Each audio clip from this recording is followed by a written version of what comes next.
சராசரி, ஆங்கிலத்தில் ஆவரேஜ்.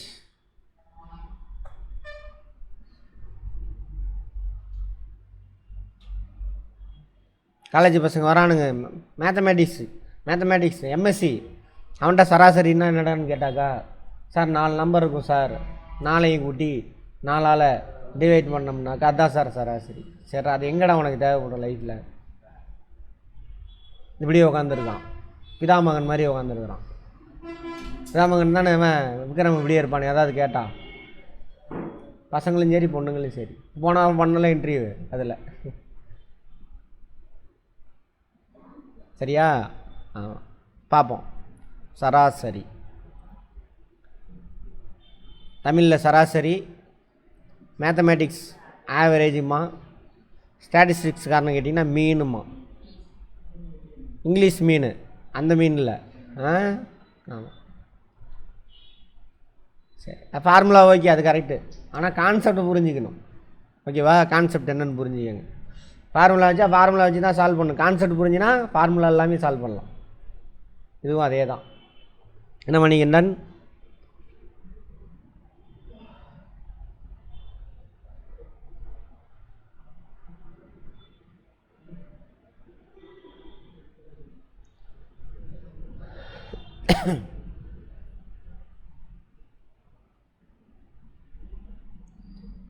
ஆகிய 4 எண்களின் சராசரி போடுங்க, உங்கள் மெத்தடில் போடுங்க.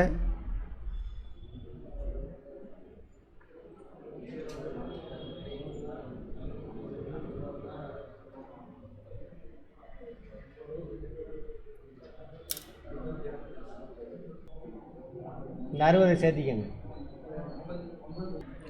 போட்டாச்சா? போட்டிருப்பீங்க, எல்லாத்தையும் கூட்டியிருப்பீங்க. 30 + 40 + 50 + 70 + 60 கூட்டினா எத்தனை வருது? 250. ஸோ 250 / 50. ஸோ 5 எண்களின் சராசரி ஈக்குவல் எவ்வளவு?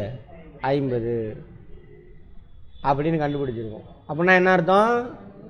5 50 இருக்குன்னு அர்த்தம். 50 50 50 50 50 5 எண்களின் சராசரி 50னாக்கா 5 50 இருக்குன்னு அர்த்தம். புரிஞ்சுதா? ஒரு 50 கிடையாது. எத்தனை 50 இருக்குது? 5 50 இருக்குது. சரி, இப்போ சராசரினா என்னென்னு புரிஞ்சுக்குவோமா? சராசரினாக்கா இப்போ பாருங்க, கான்செப்டாக புரிஞ்சுக்குவோம். மேடு பள்ளம், மேடு பள்ளம், மேடு பள்ளம், இது எல்லாத்தையும் சமன்படுத்தணும். அப்போ என்ன பண்ணணும்? மேட்டை வெட்டி பள்ளத்தில் போடணும், மேட்டை கரைச்சி பள்ளத்தில் போடணும், மேட்டை கரைச்சி பள்ளத்தில் போடணும், மேட்டை கரைச்சி பள்ளத்தில். அப்போ என்ன ஆயிரும்? சமமாயிருமா? இந்த சமன்படுத்துதலுக்கு பேர் தானே இது சராசரி. எத்தனை நம்பர் இருக்கோ எல்லா நம்பரும் எப்படி இருக்கணும்? ஒரே மாதிரி இருக்கணும். அப்போ என்ன பண்ணணும்? பெரிய நம்பரை கரைச்சி சின்னதில் போடணும்.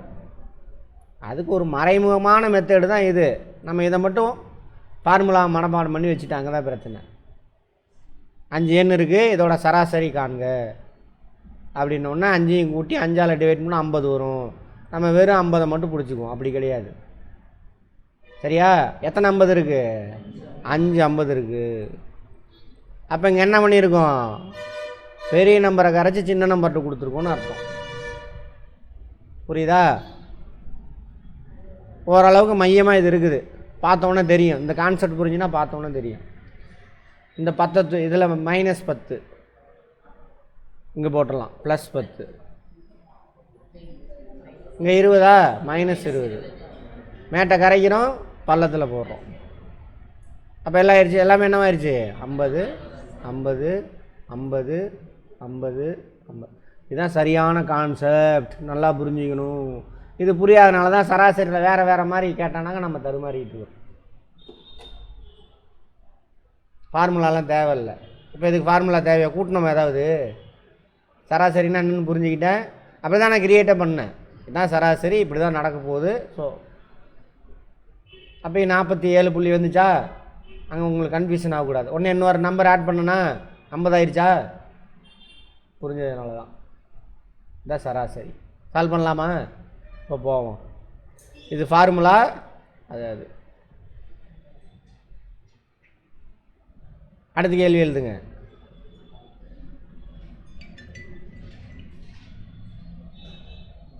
எட்டு எண்களின் சராசரி. 8 எண்களின் சராசரி 40. அதன் கூடுதல் என்ன?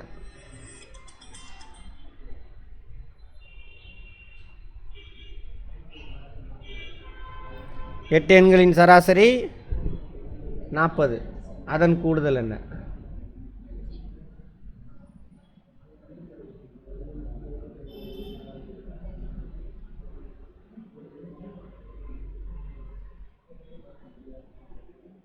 Average of 8 numbers is 40. What is their total?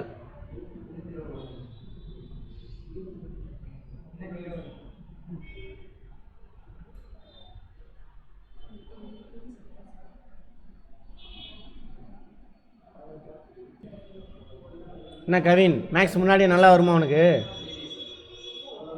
ஓரளவுக்கு. ஆனால் இந்த மாதிரி போடுவியா டக்குன்னு? எப்படி போட்ட? ஃபார்முலாவா? ஓ 12th படிக்கிறப்ப. சரி அதை விட்டுருங்க. நீங்கள் மேக்ஸ் தெரியாதவங்க சொல்லுங்கள் எனக்கு. 8 எண்களின் சராசரி 40னா என்ன அர்த்தம்? 2 பேர் உள்ளே வாங்க. 2 பேர் உள்ளே வாங்க. 8 எண்களின் சராசரி 40னா என்ன அர்த்தம்? 8 40 இருக்குன்னு அர்த்தம். கரெக்டா? 8 எண்களின் சராசரி 40னா என்னமா அர்த்தம்? கிருத்திகா 8 40 இருக்குன்னு அர்த்தம். கரெக்டா? 8 40 இருக்குன்னு அர்த்தம். அதோட கூடுதல் தானே கேட்குறேன். 1 2 3 4 5 6. அதோட கூடுதல் தான் கேட்குறோம். கூடுதலினுடைய இன்னொரு டைமென்ஷன் என்ன? பெருக்கல். அப்போ 8 × 40 கூடுதல் கிடச்சிரும். 4 8 எவ்வளவு? 32 320. ஃபார்முலாலாம் இங்கே கிடையாது. No formula. சரியா? அதான் என்ன பண்ணுறீங்கன்னு கேட்டேன். எங்க சல்மான் 5ங்கிறார் சார். 8 40 5. ஏதோ ஒன்று டிவைட் பண்ணுறோம். பெருக்கணும் இல்லை டிவைட் பண்ணணும் தெரியும். பட் ஏன் பெருக்கிறோம், ஏன் டிவைட் பண்ணுறோம், அதுதான் புரிஞ்சு வச்சுக்கணும். அதை கான்செப்ட் புரிஞ்சு வச்சா வேலை முடிஞ்சு போச்சு. ஓகேவா? சரி அடுத்து ஒன்று போடுங்க. போடுங்க நீங்களும்.